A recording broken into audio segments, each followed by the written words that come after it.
It has been said that our commitments make us who we are. Which way of life has had more influence on you or on our society this week? Black Friday or the Feast of Christ the King? The Steelers game and the Browns or the Feast of Christ the King?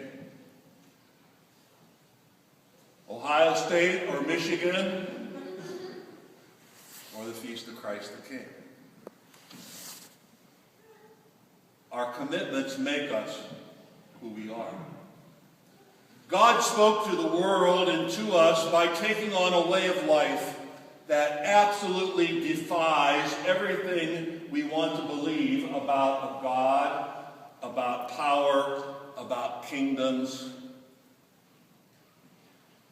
And so on this Feast of Christ the King, we remember that Jesus' way of life is an absolute divine challenge to our way of life and for our commitments.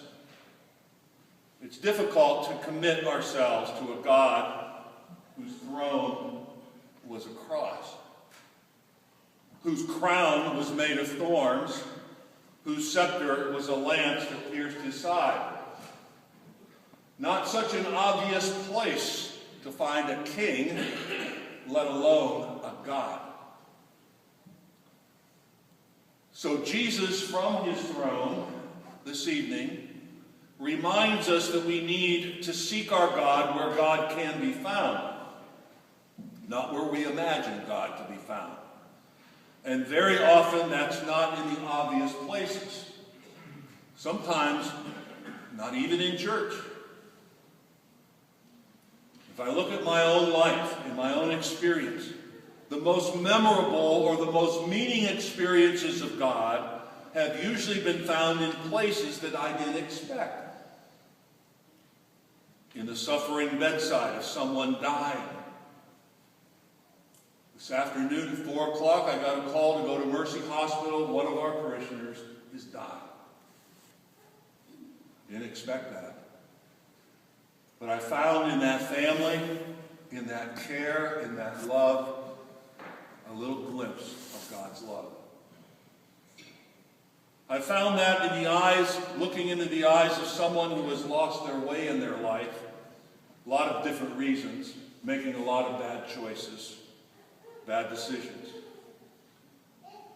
I found the experience of God and had the experience of God in shelters for the abused, the homeless, the hungry. I find it when I visit the penitentiary in Richland. I find it in the shelters for the homeless, those who stand in line waiting to be fed. Samaritan table, many other tables that are provided in our city. I see and find God, or have found God, in those people who are frightened about their future, not knowing what's going to happen tomorrow or the next week, insecure in their marriages, the betrayals, seeking, sometimes in the hollowness of their lives. Sometimes people just at the end of their rope. But every one of those people somehow are usually on some kind of a cross. And I've found that the nails that hold them there come in all different kinds of shapes and forms. The point is that our God isn't a hidden God.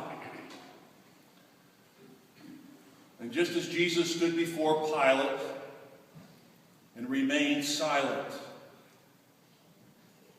sometimes God remains silent, hidden behind the faces and the places of suffering people and of suffering humanity. And so tonight we have the opportunity to kneel before the throne of Christ the King, to give our lives and to fall in love with his way of living in this world. I use that word, to fall in love with his way of living in the world, his way of caring, his way of reaching out, his way of compassion, his way of mercy. We have to fall in love with that to make that part of our life.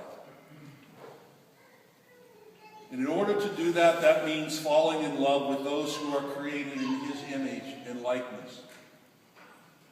Look around us.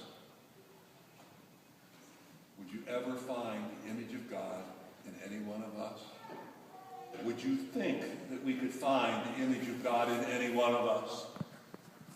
Isn't it surprising how God hides God's self in such ordinary people?